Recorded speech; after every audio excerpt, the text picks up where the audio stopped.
know that education is serious business. But is there a possibility that entertainment can be blended with education to make it more engaging for students and perhaps work towards something known as edutainment? This is the topic that we will be delving into in the next session, the power of edutainment, blending education and entertainment to engage students. I'd like to request my colleague and ABP Live anchor Ashish Singh to please join us on stage to moderate this session. And let me quickly introduce to you the panelists as well for it. Our first panelist is Dr. Vijender Singh Chauhan, Associate Professor, Zakir Hussain College, Delhi University. Dr. Vijender Singh Chauhan is an Associate Professor at Zakir Hussain College. His expertise is in the academic field and he is dedicated to fostering and enriching learning environment. Our next speaker for this panel is going to be Ms. Neetu Singh, founder KD Campus. KD Campus is a leading coaching institute specializing in preparation for competitive exams, particularly banking, SSC, JEE, CLAT, LLB, entrance exams, etc. Can we please welcome our panelists here with a round of applause, and I'll hand it over to Ashi to take the session forward. Thank you, Preeti. Thank you so much. Vijender sir, are you okay, comfortable? जी बिल्कुल एकदम मेरे बैठने का तरीका casual तो नहीं लग रहा आपको? जी आपके बैठने का तरीका एकदम फॉर्मल है. Okay, thank you so much. Entertainment industry में एंटरटेनमेंट और एंटरटेनमेंट चलता है, लेकिन अब एजुकेशन इंडस्ट्री में एड्यूटेनमेंट और एड्यूटेनमेंट चल रहा है. तो सवाल मेरा ये है कि कितनी आवश्यकता है आज के इस दौर में हमें एड्यूटेनमेंट की. विजेंद्र सर, आपसे शुरुआत करेंगे. Thank you, Ashi. Thank you, ABP, for giving me this opportunity. चुटकले अगर करने हैं तो बड़ी आसानी से कहा जा सकता है कि that is the thing. But पिछले कुछ सालों में मुझे लगातार IITs, NITs, important institutions में जाने और लोगों को एड्रेस करने का मौका मिला है. और right, the first sentence I speak there is कि आप मुझसे कॉमेडी की उम्मीद मत कीजिए. I mean, education is a serious business. So what I'm saying here is very clear. Yes, there is a blend of education with entertainment, but it doesn't mean कि teacher कोई entertainer हो गया है. क्योंकि इससे पहले भी जब हम अपनी क्लासरूम्स में होते थे, हम क्लासरूम को लाइट करते थे. क्लासरूम में बच्चों के साथ कनेक्ट करने के लिए हम डिसिप्लिन के डोमेन से थोड़ा सा इधर उधर जाते हैं ताकि कनेक्टिविटी बनी रहे, रिलेट कर सके student. But it doesn't mean that you'll start calling education per se as entertainment, because there are serious consequences of doing so. And the consequence is that the cost of bringing that kind of a too light element into education is that the critical thinking takes a beating. So yes, education has to be very entertaining in the sense that it should involve students should enjoy it. But it should not be, and it is thankfully so far it is not, at the cost of the critical thinking of the student. That's what my understanding is. But yes, EdTech and other things have made it very, very expected of the students or the educators कि वो लगातार compete करें with the social media creators, influencers, entertainers, especially comic वाले जो comedians हैं उन लोगों के साथ. It's a tough call. But I'm sure teachers for many years have been leading the society, and they'll continue to. Neetu ma'am, your take on edutainment? जिस समय हम लोग पढ़ते थे, at that time अगर आपके हाथ में कोई फिल्म मैगजीन या कॉमिक्स होता था तो पेरेंट्स छीन के हटा देते थे, पढ़ाई करो. आज आपके हाथ में 24 घंटे मोबाइल है. ऐसे समय में बच्चों को कहना कि नहीं वो हटाओ और पढ़ो, उसके लिए थोड़ा सा पेरेंट्स सबके लिए इम्पॉसिबल हो जाता है कि आप 24 आवर्स अपने बच्चों पर नज़र रखिए.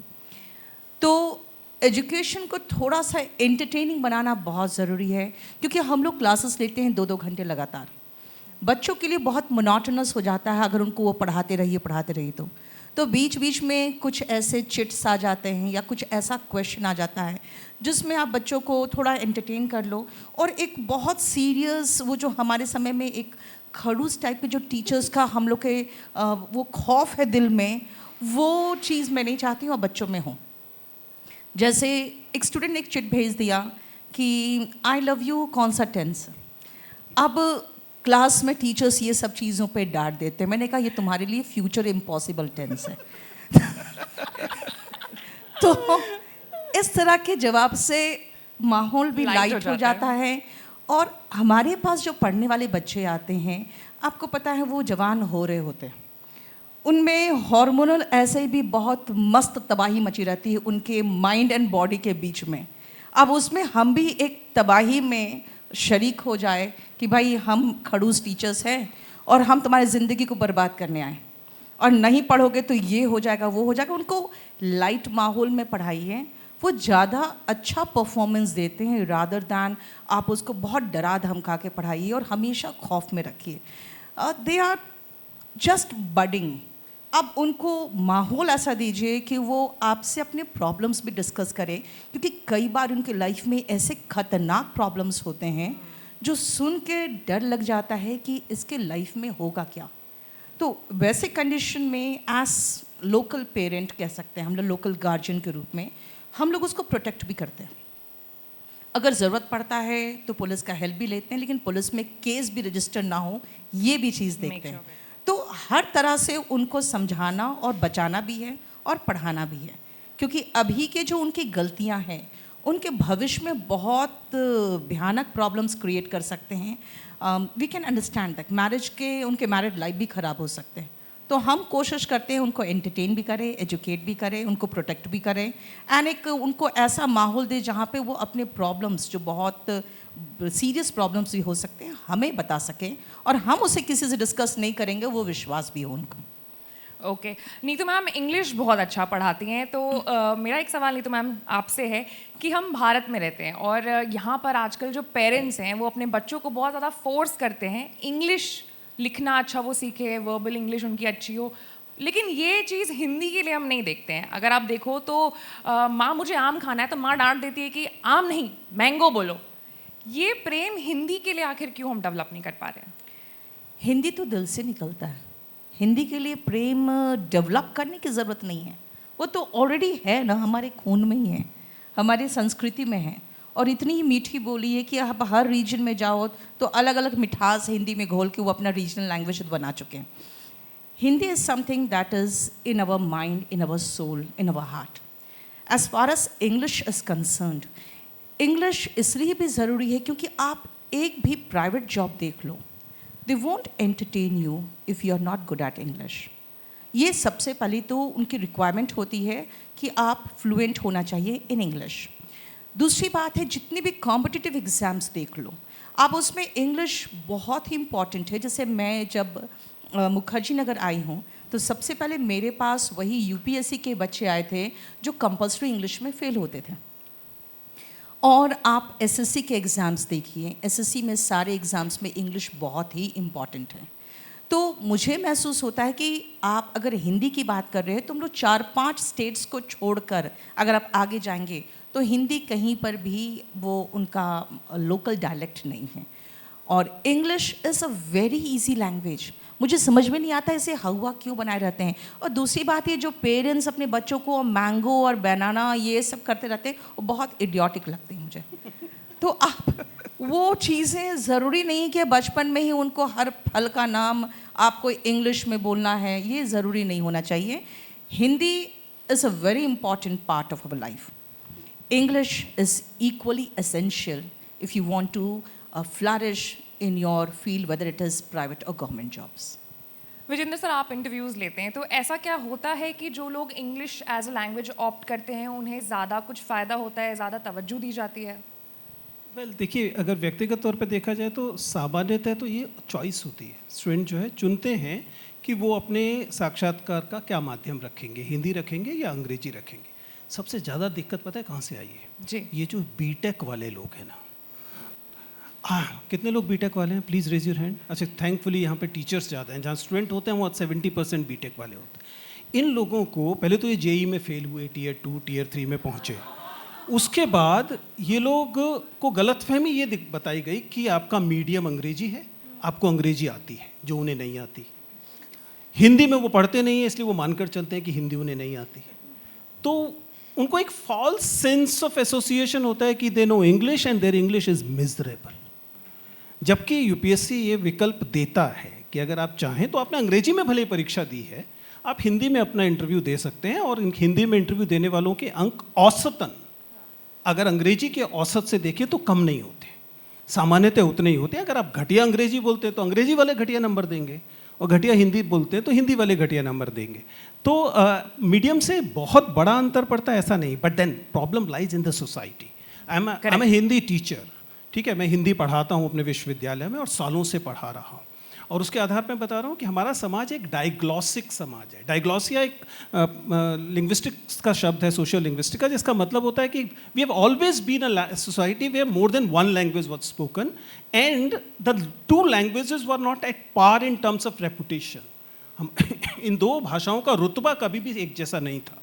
संस्कृत थी और पाली थी, पर्शियन थी और हिंदी या उर्दू थी, और उसके बाद आजकल हिंदी और इंडियन लैंग्वेजेस हैं और अंग्रेजी है। हमेशा the ruling elite has a particular language and that language is considered superior to the language of masses. That's been the case of judiciary, that's been the case of administration, that's been the case of corporates. So we are a diglossic society. हम लोग मन ही मन अंग्रेजी बोलने वाले की ज़्यादा इज्जत करते हैं, and that is the problem. The problem lies in the society, not in Neetu Singh or Vijendra Chauhan. It's not with the teachers, it's with the society. We need to treat linguistic diversity with some respect. There is hardly any problem कि सब सारी भाषाएं अलग अलग बोली जाएंगी, और ठीक है अंग्रेजी को आप डिनाई नहीं कर सकते, वो एक ग्लोबल लैंग्वेज है, वो लिंग्वा फ्रेंका है कॉर्पोरेट्स में, तो उसे आप सीखिए, there is no harm in it. जितनी भाषा ज़्यादा सीखेंगे उतना ज़्यादा आपके पास पासपोर्ट्स हैं कल्चर के। So learning more language is always good, but diglossia, looking down at some language, is something that is a problem. Sir आप बहुत इंटरव्यूज़ कंडक्ट करते हैं, मॉक इंटरव्यूज़ लेते हैं आप यूपीएससी के, और तरह तरह के स्टूडेंट्स तरह तरह के बैकग्राउंड से आते हैं, लेकिन सब में एक चीज़ जो है वो बहुत यूनिफॉर्म होती है, वो है सरकारी नौकरी करने की चाह। सरकारी नौकरी की तरफ इतना इंक्लिनेशन क्यों है भारत में? दोषी लोग हम आपके सामने बैठे हैं। See, you need to understand this is basically ये बात सच है कि सही बात है कि अगर आपका सरकारी नौकरी है तो आप टियर 2, टियर 3, टियर 4 सिटीज़ में, गाँवों में, कस्बे में हैं, तो आपकी लाइफ सॉर्टेड मानी जाती है, विच टू सम एक्सटेंट इज। सो उसके लिए कोई मतलब हम आपत्ति नहीं कर सकते, but the fact is that glamorization of government job, especially UPSC job, IAS, IPS and other jobs, it is to some extent is the product of the glamorization in the social media. जब आप वो reel चलाते हैं, ढन ढन पीछे बज रहा है और SDM साहब उतर रहे हैं और उससे एक पूरा का पूरा ऑरा क्रिएट हो रहा है, that is the problem. The problem is when we see this as a solution to all your problem, and then obviously the social bhaukal that's there in eastern UP, in Bihar, in other parts of the country, especially Hindi speaking belt, वहाँ पर ये जो भौकाल खड़ा किया गया है, जिसे इन रील्स ने, इन्फ्लुएंसर्स ने और सो कॉल्ड मोटिवेशनल स्पीकर्स ने लगातार हाइप किया है, बढ़ाया है, दैट्स द प्रॉब्लम। नहीं तो मैम ऐसा है क्या कि जिन लड़कों की सरकारी नौकरी होती है उनको ज़्यादा दहेज मिलता है? नहीं, I am not talking about दहेज। मैं पूछ रही हूँ कि उनको लड़कियाँ आसानी से मिल जाती हैं, पेरेंट्स भी बहुत जल्दी शादी के लिए मान जाते हैं। मैंने एक बार कहा था कि प्यार अंधा होता था, अब प्यार के दोनों आंखें हैं, वो आपका रुतबा भी देखती है, आपकी जेब भी देखती है, उसके बाद आती है। तो बात यही है कि सरकारी नौकरी के बाद लाइफ आपकी सेट हो जाती है। आप अगर बिज़नेस करते हो या आप प्राइवेट जॉब्स करते हो, आपको रोज़ परफॉर्मेंस देना पड़ता है। आपका प्रॉफिट एंड लॉस अकाउंट्स बताता है कि आपके घर में कितने पैसे बचेंगे। लेकिन अगर आप गवर्नमेंट जॉब में हो, खासकर कोविड के बाद से ये ज़्यादा हो गया है, क्योंकि कोविड में जो प्राइवेट जॉब्स में थे उनकी सैलरी कट गई, किसी को 30% मिल रहा है, किसी को 25% मिल रहा है, लेकिन ये सरकारी नौकरी वालों के अकाउंट में 1 तारीख को सैलरी आ जाती थी। तो उसके बाद से भी ज़्यादा ये एक सेटल्ड माना गया है। और दूसरी बात एक चीज़ और है मैम, बहुत लोग कहते हैं नहीं स्टार्टअप है, बिजनेस है। मेरा कहना है कि एक लोअर मिडिल क्लास फैमिली के पास एलीट क्लास पहुंचने का माध्यम बताइए क्या है। उनके पास पैसे नहीं हैं कि वो बिज़नेस शुरू कर सके, स्टार्टअप शुरू कर सके। प्राइवेट जॉब्स में उनको उतनी इज्जत नहीं है और कब नौकरी से निकाले जाए उसका भी कुछ पता नहीं होता है।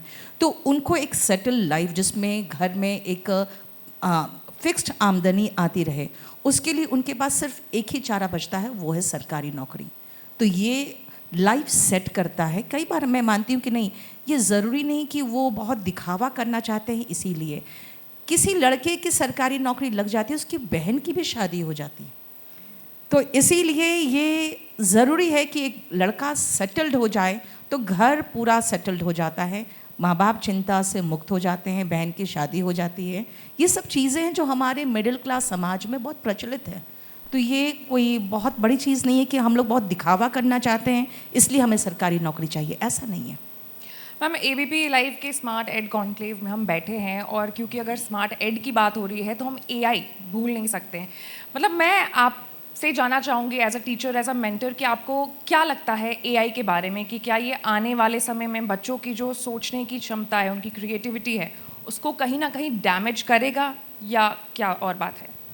वेल आशी, अगर आप इस पूरी प्रक्रिया को देखेंगे, we still have some road to travel actually before we arrive at some conclusion. But I have worked on it, I have got research papers on it. If you look at the very process of AI, especially the generative AI, it has a lot of training factors. And the problem with this is that it creates two major issues for the users. One is, लोगों को गलतफहमी होती है कि AI is value neutral, which it is not. It carries almost the same biases which exist in the society in terms of gender, in terms of caste, in terms of race, in terms of other thing. एक छोटे से instance से आपको समझ में आ जाएगा। मैंने chat GPT से ये पूछा, चैट जीपीटी से ही, कि what is the demography of the people who have trained chat GPT? And you know what the reply was? At that time it was the earlier version, paid version. It says, I cannot tell you. I cannot, I don't know nahi. I cannot tell you. When I insisted, and you know ChatGPT में we can insist, नहीं दोबारा से बताइए and all, then it said, yes, I agree that the biases of the society, of especially the trainers, can be reflected in the responses of the ChatGPT. तो आप इन सवालों को, gender और cast के सवालों को डाल के देख सकते हैं, you will get the same. So one is that fear that it will actually be endorsing and reproducing the biases in the society in terms of caste, gender, races, and other things. And second is, as everybody has said earlier also, since it reduces the effort to some extent, therefore it is giving you the width of the knowledge, but depth is not necessarily there, which effectively means that you will end up losing in terms, since you're getting a lot of things effortless. So my fear on a collective note is that it will probably affect the collective IQ of the society, not just the individual creativity, the collective IQ of the society. If you start talking with depth nowadays, students का या groups का सुनने का interest कम हो जाता है कि ये तो कुछ ज़्यादा गहरी बात कर रहा है, छोड़ो यार इसकी बात नहीं, जो basic बात है information की बात कीजिए. And that's why this edutainment word was a problem to me, because earlier we did it with infotainment. When you Correct. TV guys were affected by infotainment bug, then everybody was information-tainment and entertainment, you're mixing two. We end up having only entertainment, news was gone, information was gone, and now it is happening with edutainment. And that's why I'm saying be very careful. I know we as teachers, we are aware of it, we are capable of handling it, but yes, it's a serious challenge. Neetu ma'am, your take. AI is creating impatience and restlessness in the students. पहले हम लोग research करते थे, 3-4 books देखते थे, फिर उसके बाद नोट्स बनाते थे, फिर उसको काटते थे, फिर उसको और अच्छे से एनहांस करते थे. तो ये मैं 3 साल पहले तक भी मैं कर रही थी फॉर द स्टूडेंट्स. एसएससी में डिस्क्रिप्टिव एग्जाम्स होते थे, उसके लिए ऐसे वगैरह बनाने के लिए. Now you don't have to work hard. आप सिर्फ उसमें डालिए कि ऐसे on so and so thing in 150 words, in 250 words, और वो बना के दे देते. ये चीज़ें तो हमें हेल्प कर रही है बिकॉज हम लोग को बहुत काम रहता है, तो हम लोग थोड़े सॉर्टेड फील करते हैं कि ठीक है इतना आसानी से हमारा काम हो गया. बट द स्टूडेंट्स, उनको पता है फट से एआई का इस्तेमाल करो, आंसर लिखो, go back to the mobile and then start watching the reels and whatever PUBG वगैरह जो भी हम लोग खेलते हैं वो शुरू हो जाते हैं. सो ये जो लैक ऑफ रिसर्च है वो उनमें डेवलप हो रहा है. If you force them, specially when I do to my son, तो आई हैव फेल्ट कि वो इरिटेटेड होता है, एनॉयड होता है. एंड द टर्म तुम बहुत पुराने ज़माने की हो, आज के अकॉर्डिंग नहीं चल रही हो, अब सब कुछ मौजूद है एआई में, मैं क्यों मेहनत करूं? सो एआई बहुत अच्छी चीज़ है, लेकिन अगर आपने कहा है जैसे बायस्ड है, देखो एआई अपने आप तो नहीं ला रहा है कहीं से, उसमें भी मिलियंस ऑफ इनपुट्स फीड किया गया है, उन्हीं से आंसर बना के दे रहे हैं. तो जितनी मेंटालिटीज़ उसमें जा रहे हैं, अगर 90% लोग अगर किसी चीज़ को लेकर बायस्ड हैं, तो वो जो आंसर निकाल के देगा वो भी वैसे ही रहेगा.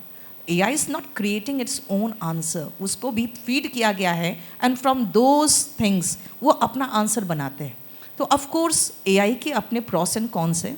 It helps you get sorted in your life, लेकिन वो आप में इम्पेशंस क्रिएट कर रहा है, जिसके कारण हम लोग तो पढ़ लिख के अब यहाँ पहुँच चुके हैं, लेकिन जो बच्चे जब इतना नॉलेज ही नहीं लिए हैं, उनको उसकी ज़रूरत ही महसूस नहीं होती है. आप लोग बेकार वजह परेशान कर रहे हैं, सब कुछ AI में है, हम तुरंत 5 मिनट में लिख लेंगे. तो ये चीज़ें बच्चों को बर्बाद कर रही हैं कुछ हद तक. But this is very essential part, you should be tech savvy. Moving on, एक ट्रेंड मैंने नोटिस किया था जब मैं भी स्कूल में पढ़ाई किया करती थी, तो वो था गर्ल्स स्कूल, बॉयज़ स्कूल और कोएड स्कूल का, जहाँ पे पेरेंट्स चाहते थे कि हम अपनी अगर बेटी है तो उसको गर्ल्स स्कूल में डालें और बेटा है तो बॉयज़ स्कूल में डालते हैं, ताकि ये दोनों जो बच्चे हैं हमारे वो डिस्ट्रैक्ट ना हो अपने ऑपोजिट जेंडर से. सवाल मेरा ये है कि how far it is correct?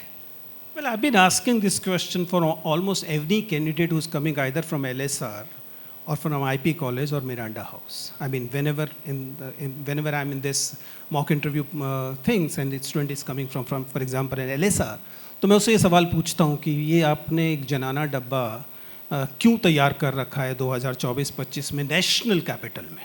I can understand कि किसी कस्बे में सिक्योरिटी के इशू हैं, सेफ्टी के इशू हैं, बाइसिस के इशू हैं, तो आप वहाँ जाते हैं. हालांकि it is only a provocative question, it's not necessarily what I believe in. It's a question to provoke the candidate की क्या निकल कर रहा है. My understanding is that in our times, obviously social realities will vary from village to village, town to town and city to city. But I believe that in 2024, 25, you cannot actually have gendered classrooms the way it is. It is less problematic for the girls' college, to be honest. It is more problematic for all boys' institutions because teacher भी एक पुरुष की तरह पैदा हुआ और पुरुष की तरह बनाया गया, जेंडर्ड. क्लासरूम भी उसकी वही है. You will end up having a bunch of man laughing at jokes at women. Classroom में हो रहा होगा, एंड वो जो जेंडर सेंसिटिविटी जिसकी आप उम्मीद करते हैं वो वहाँ से मिसिंग होगी.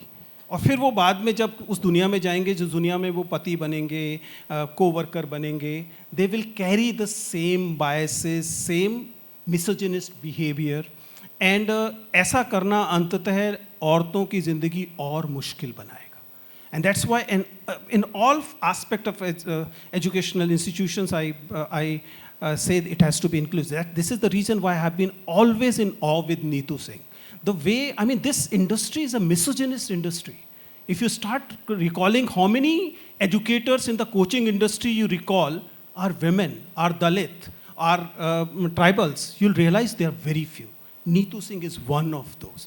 In this industry where it is very difficult to survive as a woman, she's been doing exceptionally well, and she's doing it with the sensitivity that is required even for the male students of her class, which is generally is a more problem. So in my opinion, yes, this is a time where we have less gendered classrooms at all level. At the level of teachers, having all teachers in the public school as women is also a problem. And similarly, the classroom and also the content, the subject being taught, and most importantly, the pedagogy, how it is being taught. All these 4 components, as we call teacher, teaches, John, English, the 4 components of teaching learning process, has to be degendered. Otherwise, we'll continue to have a society where hatred for women will perpetuate. ये तो ma'am your take. आप अपने बच्चों से बहुत ही mentor की तरफ, दोस्त की तरह मैं कहूँ, बात करते हो और बहुत आसान भाषा में आप उनकी लव लाइफ के प्रॉब्लम्स भी जो हैं सॉल्व कर देते हो, देखा है आपने. Men and women are physically and psychologically different. आप विमेन से फिजिकली वो चीज़ एक्सपेक्ट नहीं कर सकते हो जो मेन से कर सकते हो. Women are stronger mentally emotionally. वो मेन कई बार टूट जाते हैं, तभी वो ज़्यादा सोशल मीडिया में कि लड़की धोखेबाज होती है, दिल तोड़ती है. तो एक बार एक ने कहा कि लड़कियां धोखेबाज होती हैं. तो मैंने कहा देखो लड़कियां धोखा क्यों देती है, क्योंकि अगर मुझे इससे कनेक्शन हुआ एंड आई फील कि ये वाइब्स मैच नहीं कर रहा है मेरा इससे, देन आई विल से कि ठीक है we are breaking up and then I will see another. तो तुम्हें लगता है कि लड़की ने धोखा दे दिया. लड़का क्या करता है, अच्छा इसके साथ थोड़ा सा प्रॉब्लम है तो वो दूसरे को भी एडजस्ट करता है, इसको भी कुछ नहीं बोलता है ना. मतलब वो दोनों का दिल रखता है, दो को एक साथ एडजस्ट करता है. तो मैंने ये मजाक में कहा, और खैर ये मजाक है. तो अब जानवरों में चलो, उनका जो मूल प्रवृत्ति होती है वो क्या होती है. एक नर एक मादा की तरफ जाते हैं और उनको और अपनी संतान पैदा करना, ये हमारी मूल प्रवृत्ति में है. ये बहुत ही बेसिक चीज़ है किसी भी लाइफ का, क्योंकि लाइफ अपने तरह की और ऑर्गेनिज्म को क्रिएट करना चाहता है. ये बहुत मूल प्रवृत्ति है. आप इनको रोक रहे हो just in the name of संस्कार. संस्कार ये नहीं कहता है कि आप लड़कियों को ऐसा बांध दो कि वो आगे निकल के कुछ कर नहीं पाए, और लड़कों को ऐसा संस्कार दो क्योंकि वो अगर अकेले कॉलेजेस में पढ़ते हैं, जैसे मेन कॉलेजेस में, वो फराटे से माँ बहन की गालियाँ देते हैं, और वो चीज़ें वो रोक नहीं पाते हैं, अपने आप को कंट्रोल नहीं कर पाते हैं. जब वो वीमेन के प्रेजेंस में आते हैं तो आप उनको ऐसा माहौल में पढ़ाइए कि मेन भी सेंसिटिव हो टुवर्ड्स वीमेन, उनके इमोशंस साइकोलॉजी वो समझे जब वो साथ में पढ़ेंगे तो. एंड वीमेन भी समझे कि मेन सारे ऐसे नहीं होते हैं जो मिसोजिनिस्ट होते हैं, हमेशा महिलाओं पर शोषण करते हैं, ऐसा नहीं होता है. They are also very caring, affectionate, और वो भी प्यार में रोते हैं. तो वो भी महसूस करेंगे कि हाँ मर्द क्या होते हैं, वो भी समझेंगे औरत क्या होती है. मेरा मानना है गर्ल्स स्कूल और बॉयज़ स्कूल को तो इमीडिएटली बंद करना चाहिए. Whatever comment Neetu Singh made on the all male organization, no RSS was harmed in it. मुझे लग रहा था देख अब के edit क्या होगा ना बोलना सर? चाहते हो. Edit होगा ना अब? ABP gonna edit this part? Nothing is gonna be edited, raw, uncut एकदम जाएगा सब कुछ. ठीक है, अब थोड़ा सा सीरियस कॉन्वर्सेशन की तरफ हम बढ़ते हैं. अभी हाल में ही हमने एक बहुत बड़ा आंदोलन बिहार में देखा था, BPSC आंदोलन देखा था, और उसके पहले नीट परीक्षा को लेकर के भी काफ़ी चर्चा हुई थी देश में. स्टूडेंट्स जो हैं वो सड़क तक आ गए थे, संसद तक विवाद चला गया था. सवाल पहले विजेंद्र सर मैं चाहूँगी कि आप जवाब दो. क्या हमारी एजुकेशन सिस्टम इतनी भी अब मतलब इक्विप्ड नहीं है कि हम एक एग्ज़ाम एटलीस्ट ऐसा करा ले जिसमें कोई भी गड़बड़ घोटाला ना हो? Well, thank you, Ashif, for raising it. It's very, very serious, and please need to understand. I've been saying it for many, many years now. When we talk about the public examinations, and all this is public examination, Yes. whether it's NEET, whether it's JEE, whether it's SSC, whether it's BPSC or other public examination. Public examinations, एक लोकतंत्र में ये मानना कि public examination are just to recruit certain employees is a misplaced नोमा. It's absolutely misplaced. Public examinations are depository of public faith in the institutions. Institutions of UPSC, BPSC, SSC, NTA, whatever public examination bodies are. In examinations में हमारा youth इसलिए शामिल होता है कि कहीं उसको ये लोकतांत्रिक विश्वास है कि उसने अगर मेहनत की तो उसे वे पद या वे एडमिशन्स मिल पाएंगे जिन्हें वो डिजर्व करता है, जो कि एक रिपब्लिक में बहुत इंपॉर्टेंट है. जैसे ही इन पब्लिक एग्जामिनेशन में फेथ इरोड होता है, we lose on our democracy. It's not just about कि एक ही जगह बी का सिलेक्शन हो गया, डजेंट मैटर. सच्चाई ये है कि मोरलेस एक जैसे होते हैं. आप एक नंबर से लेके 5000 तक के लोगों के बीच में आप किसी का सिलेक्शन कर दीजिए, क्लर्क तो ठीक ठाक बन ही जाएंगे, कोई फर्क नहीं पड़ेगा. But if we lose that faith, and which is happening with NTA, which is happening in the case of NEET JEE thing, it is happening with public service examination in case of BPSC or UPPCS, and that's why we need to have a public examination system absolutely transparent so that that faith is intact. Unfortunately, our polity is not able to do it. It's not that it is a difficult examination. Let's face it. If you have to do 30 lakhs, छोटे छोटे देशों के लिए ये उनकी जनसंख्या जितना हो जाता है, उनके यहाँ की पूरी यूथ के बराबर हो जाता है. हमारे यहाँ 30 lakh are applying for the SSC thing. or similarly for NTA examination. So it is difficult. But you are a nation of 140 crores, you should be able to do it. And if you're not able to do it, you have to devise ways so that जो आप कर पा रहे हैं उसमें लोगों का faith हो. बिकॉज फॉर एग्जाम्पल इन सारी जगहों पे प्रॉब्लम क्या आई थी? प्रॉब्लम आई थी कि जो एक से ज़्यादा शिफ्ट में एग्जामिनेशन होंगे उनमें स्केल अप या स्केल डाउन करना पड़ेगा, which is a statistical thing. It should, people should have faith in it. But the fact is हमारा यूथ ने पहले इतना पेपर लीकेज देख लिया है कि अब उसको यकीन नहीं होता कि जब आप पेपर नंबर बढ़ाएंगे घटाएंगे तो आप ईमानदारी से करेंगे. And that's why this faith is lost.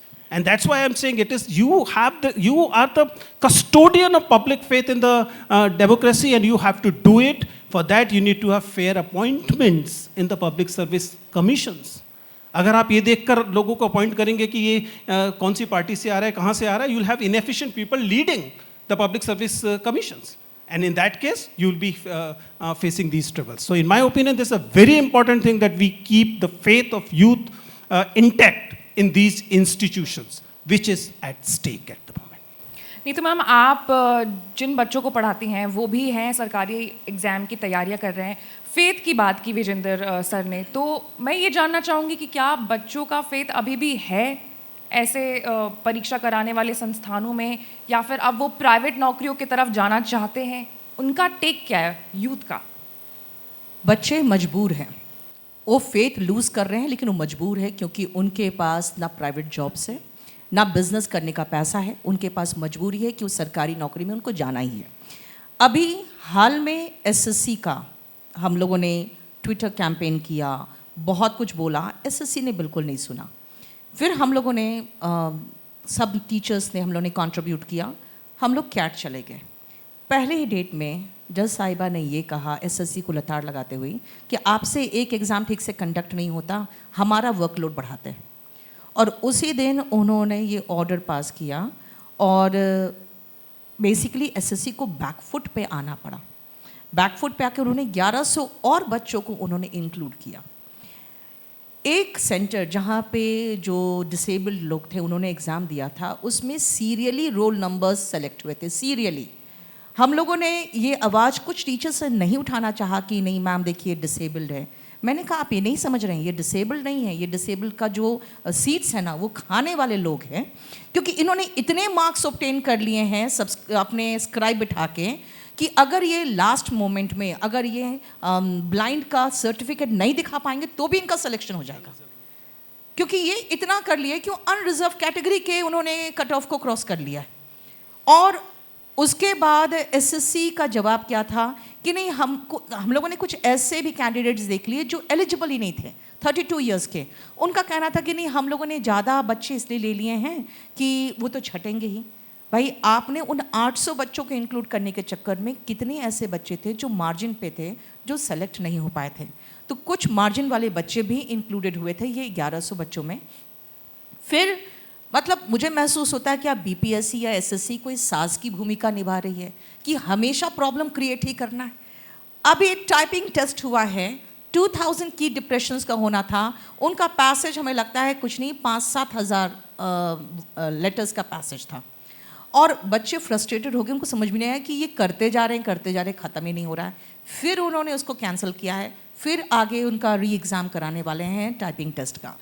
तो एक एक क्वेश्चन, कई क्वेश्चंस वो गलत दे देंगे. हम लोग अपने टेस्ट में एक क्वेश्चन भी गलत चला जाता है तो हम लोग इतना डांटते हैं अपने टीम को. वहाँ पे क्वेश्चंस गलत रहेंगे और फिर उसको रिप्रेजेंट करना है तो आपको 100 रुपये देना पड़ेगा. अगर वो वेटिंग लिस्ट निकाल दे तो सारा प्रॉब्लम सॉर्टेड है. क्यों? क्योंकि पिछले साल के बच्चे क्योंकि लेट होता है सब कुछ, तो इस साल भी एग्ज़ाम देते हैं, कुछ लोग अगले साल भी दे रहे हैं. तो वही जो सेलेक्टेड कैंडिडेट्स होते हैं फिर से सिलेक्शन प्राप्त कर लेते हैं क्योंकि उनका लेवल अच्छा हो चुका होता है, वो अगले साल भी क्वालिफाई कर जाते हैं. तो अगर एक वेटिंग लिस्ट निकाल दे वो भी नहीं कर रहे हैं. रेलवेज़ को मिन्नतें कर गए कि भाई अपना एक कैलेंडर निकालो. बीपीएससी में तो पूरा सारे छात्र सड़क पे आ गए, कुछ नहीं हुआ. तो ये लोग इनफैक्ट अब क्या कर दिए बच्चों के लिए ना कि आप तैयारी करो, एग्ज़ाम दो, फिर सड़क पे लड़ो, उसके बाद फिर कोर्ट जाओ और कोर्ट में फिर वो केसेस कितने दिन चलेंगे पता नहीं, फिर इंतज़ार करो बेरोजगार होके.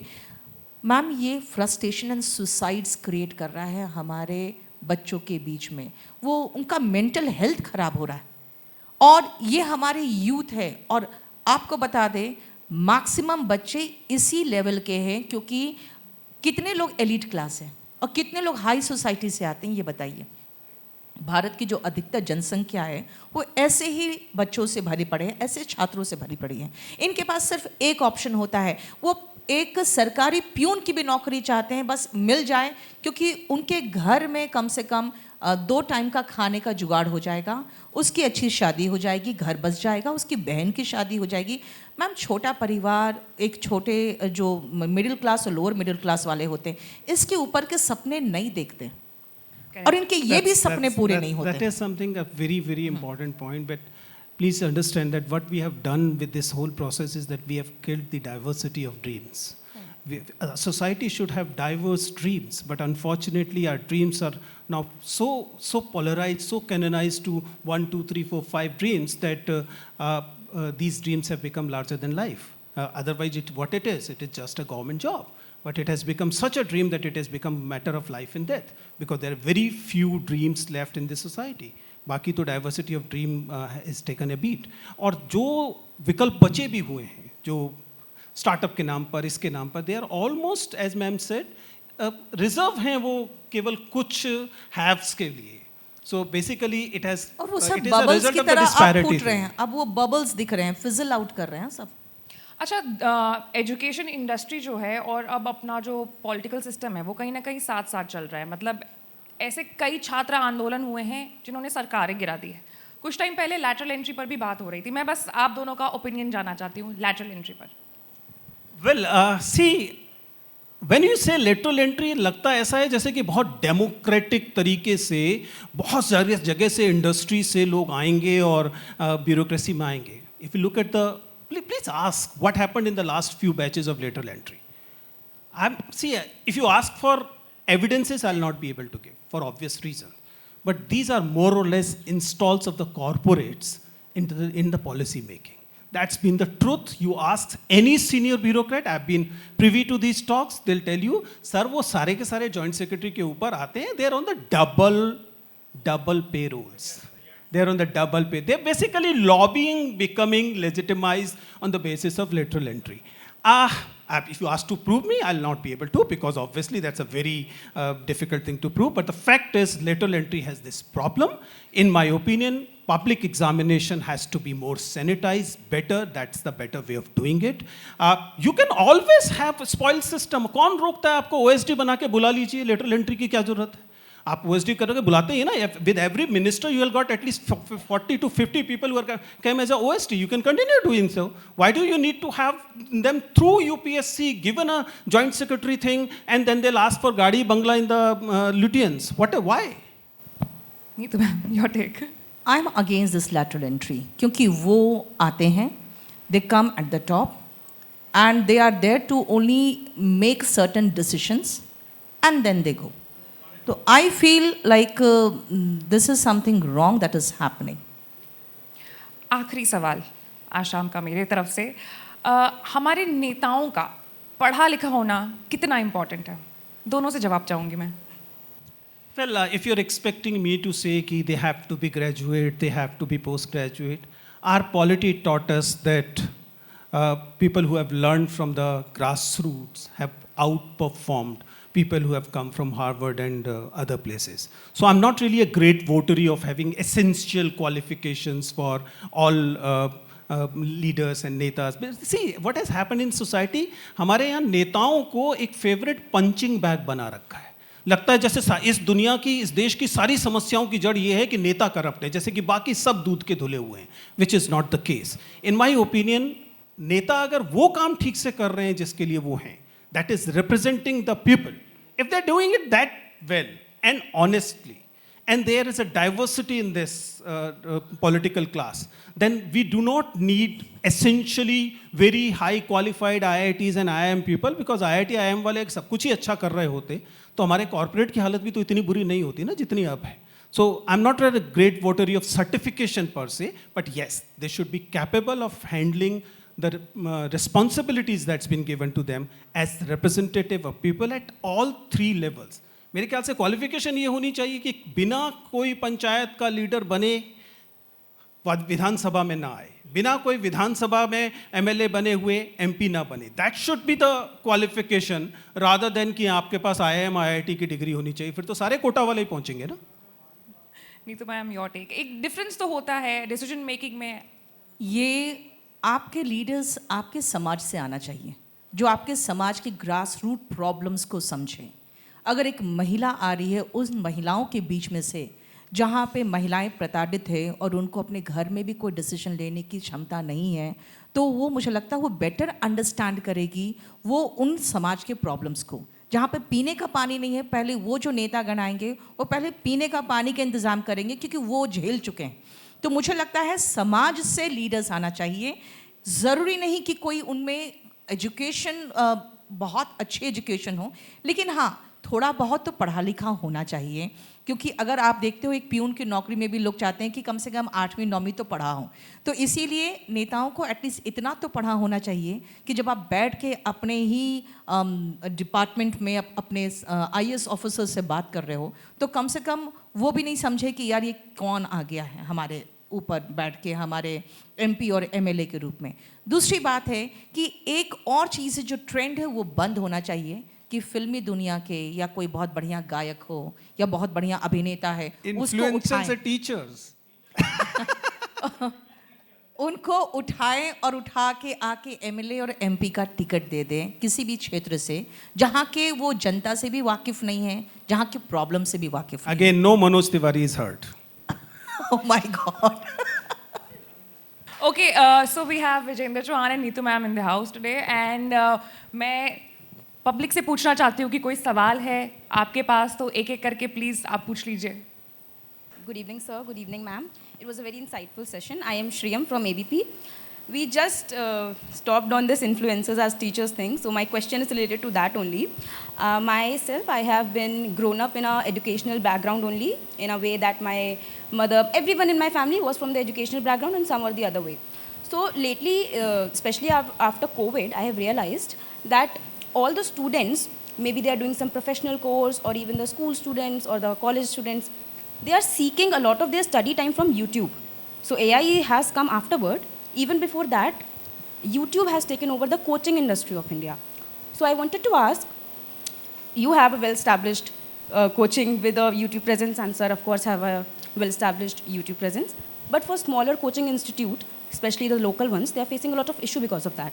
I have a friend, she's preparing for CS, and she's doing all her studies entirely from YouTube. She's not going to coaching. So are coaching centers losing students because of this? Is it an opportunity or is it a drawback? What is it? What are your thoughts on this? Well, we will not be on the same page for obvious reason. I'm a university teacher and she's a teacher from the industry, so there'll be a difference. But we need to understand what coaching is.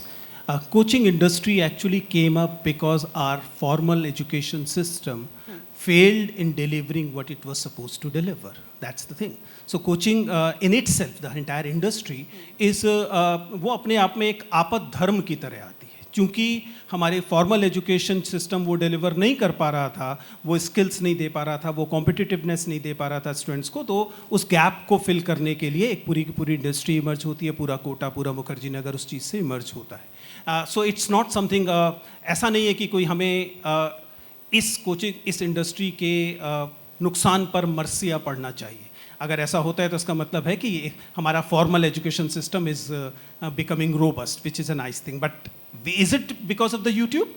Well, YouTube has given this access to quality content to almost everyone, and we must welcome it.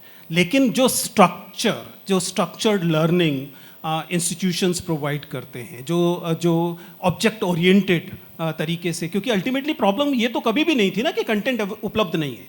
Problem ये थी कि उस limited time में examination के लिए उस particular speed के साथ करने के लिए कोई ट्रेन कर पा रहा है कि नहीं कर पा रहा है. And coaching industry used to fail in for that. So I still believe that despite having all this great content available on YouTube, coaching industry will continue to perform. But yes, जो बड़े बड़े centres emerge हुए थे, मुझे लगता है कि उनको अब एक तरह का ड्रॉबैक आएगा। हम देख रहे हैं कोटा इज एम्प्टी, हम देख रहे हैं कि Mukherjee Nagar, Karol Bagh are also suffering to some extent, and the tier 2, tier 3 cities में we are looking at the mushrooming of the institutions and of course the online thing. So in my opinion impact definitely होगा, बल्कि मैं तो अगर यहाँ AI वाले कुछ लोग बैठे हों तो उनसे कहेंगे देयर इज एन अपॉर्चुनिटी। इतना सारा कंटेंट AI यूट्यूब पर अवेलेबल है, if you are able to give an aggregator जो वो ये काम कर सके कि बजाय पूरा वीडियो देखने के उसमें काम का हिस्सा काट कर केवल आपके सामने पेश कर सके, तो बहुत सारी प्रॉब्लम्स का सॉल्यूशन वहाँ निकल आएगा। मैं आपको from teachers point of view बताती हूँ। One day I was talking to doctor Vikas Divyakirti sir. मैंने उनको कहा था कि सिर्फ KD कैंपस मतलब मैं हूँ और आप है जो ऑफलाइन से ऑनलाइन सक्सेसफुली मूव किए हैं, बाकी लोग ऑनलाइन से ऑफलाइन मूव कर रहे हैं। चाहे आप खान देख लीजिए, PW देख लीजिए, ये लोग ऑनलाइन से ऑफलाइन मूव कर रहे हैं। लेकिन ये ऑफलाइन मूव कर रहे हैं, उसका रीज़न ये है कि उनको पता है कि सिर्फ ऑनलाइन बच्चों को रोक नहीं पा रहा है। ऑनलाइन में बच्चों को रोकने के लिए बहुत बढ़िया जो टीचर्स है मैम वो भी नहीं चल पा रहे, उनके व्यूज़ भी कभी कभी मैं देखती हूँ, मुझे खुद मैं डिसहार्टन फील करती हूँ कि इतना बढ़िया टीचर और इनको बिल्कुल व्यूज़ नहीं, क्योंकि वो सीरियस टीचिंग में थे। ये जो हो गया है एडुटेनमेंट, ये आजकल काफ़ी छा गया है। बहुत सारे टीचर्स जिनके पास नॉलेज बहुत लिमिटेड भी है वो बहुत बढ़िया कर रहे हैं और कर गए हैं, क्योंकि उनको पता है कि एजुकेशन और एंटरटेनमेंट को कैसे मिक्स करते हैं। बहुत सारे टीचर्स आज अनएम्प्लॉयड है या उनके पास वो वर्क नहीं है जो आज से 5 साल 7 साल पहले थे, कोविड के पहले थे। और उसका यही रीज़न है क्योंकि ऑनलाइन से जो ऑफलाइन आ रहे हैं वो सक्सेसफुल हो रहे हैं। जो ऑफलाइन से ऑनलाइन जाने की कोशिश की है उसमें 90% लोग फ्लॉप किए हैं, क्योंकि उनके पास सीरियस टीचिंग था और वो यूट्यूब वगैरह में उतना इम्पैक्ट नहीं दे पाए हैं। तो आपका concern from students point of view अगर कहेंगे तो स्टूडेंट्स के पास बहुत सारा कंटेंट्स है, वो मस्त है कि उनको पता है कि हम अगर किसी से नहीं भी पढ़े तो भी हम पढ़ के यूट्यूब से पास कर लेते हैं। लेकिन टीचर्स के पास अब बहुत लिमिटेड रिसोर्सेस एंड बहुत लिमिटेड स्कोप रह गया है। Thank you so much. Thank you. Can we have the mic, please? Hello. Yeah. So thank you so much for giving this opportunity to ask the question. Neetu ma'am, आपने कहा कि close chambers नहीं होने चाहिए, boys and girls के separate institutions नहीं होने चाहिए।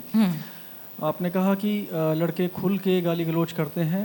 लेट मी टेल यू, लड़कियां भी बहुत अच्छे से करने लगी हैं, पारंगत हो गई हैं इस स्किल में। आप हमारी छोरियां छोरों से कम है जी, क्या? जी, बिल्कुल, सभी हाँ। मामलों में। I knew this was coming. सो जब आप बात कर रहे थे मेल फीमेल रिलेशनशिप्स की, particularly in the context of education, professor Chauhan ने कहा this is the spiciest session of the day. जब एक यूनिवर्सिटी के प्रोफेसर जो है उस तरह की रिलेशनशिप पे हो रही बात को स्पाइसीएस्ट कह सकते हैं, तो क्यों आजकल के नौजवान यूट्यूब पे जो उनको मसाला एजुकेशन मिल रही है उससे क्यों नहीं वो आकर्षित होंगे? मेरा यहाँ प्रश्न ये है कि जब इंस्टीट्यूशनल एजुकेशन के भी सोर्सेज हैं जिसमें हमारे बहुत रिनाउंड प्रोफेसर्स अवेलेबल है हमारी यूनिवर्सिटी में, और इन्फ्लुएंसर एजुकेटर्स भी आ गए हैं, तो क्या, मेरा सवाल दोनों से ही आपसे कि क्या ये इंस्टीट्यूशनल एजुकेटर्स की रिस्पॉन्सिबिलिटी नहीं है इस मिस एजुकेशन और मिस इन्फॉर्मेशन को करेक्ट करने की, to come out of their shells?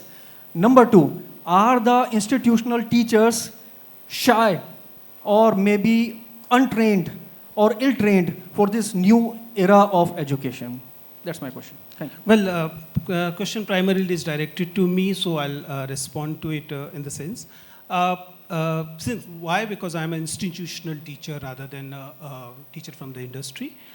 Coming to the spice part, the fact is that we as teachers in the university do take relationship between youngsters, all of them adult, very seriously, and we, to be honest, I encourage affinity between different sexes in the classroom and in the institution in general. I believe that it is, as ma'am said, उनकी जीवन की जो इस समय स्थिति है उसके हिसाब से ये एक बहुत अहम चीज़ है, क्योंकि अन्यथा मैं जेंडर पढ़ाता हूँ क्लास में, अगर ऐसा ना करें तो फिर वो अपने माता पिता द्वारा एक दूसरे अपरिचित लोगों को में बांध दिए जाने की त्रासदी से गुजरेंगे। So I do encourage intersex relationship between the peers in my institution, in my classroom, and I take pride in that. Now coming to the fact that क्या शिक्षक जो हैं वो इस फार्स को देख पाते हैं कि नहीं, और क्या वो अपनी रिस्पॉन्सिबिलिटी को फुलफिल करने के लिए इक्विप हैं कि नहीं. I will partially agree. There are disciplines जहाँ पर स्टूडेंट्स जो हैं वो ज़्यादा टीचर्स जो हैं वो ज़्यादा इक्विप्ड हैं इस चीज़ों को हैंडल करने के लिए, but there are other disciplines जिसमें ऐसा नहीं है. फॉर एग्जांपल अगर मैं अपने यहाँ के अपनी यूनिवर्सिटी के सोशल साइंसेस के टीचर्स को देखूँ तो मैं हमेशा पाता हूँ कि they find themselves better equipped to handle these relationships in comparison to, for example, teachers from languages or teachers from sciences in comparison, relative sense. There's ऐसा नहीं है कि एक पूरी तरह. But you're right. हम लोगों को अपने शिक्षकों को इस बात के लिए ज़्यादा इक्विप करना पड़ेगा कि जो challenges because of the AI and other sources आ रहे हैं वो उनको हैंडल कर सकने की स्थिति में आएँ. इस मामले में इंस्टीट्यूशनल तरह से तो बहुत कम भूमिकाएं अदा की जाती हैं, लेकिन वही YouTube. Sorry to interrupt. We have to Okay. wrap up. So, Quick answers. but basically, I'm saying that it's a process that will go on. Thank you. Thank you so much, Vijender sir and Neetu ma'am, for joining us on ABP Live, the EdTech Conclave. Thank you so much, Ashi. Thank you so much for a wonderful session, which was full of education and entertainment both. I'm going to request Mr. Sunil Goswami once again to please come up on stage, as we'd like to extend a token of thanks to both our speakers for this session. Can we please have the memento for Dr. Vijender Singh Chauhan, and a big round of applause from the audience. And also the memento and bouquet for Ms. Neetu Singh. Thank you, sir. Thank you so much to both of you for another insightful session.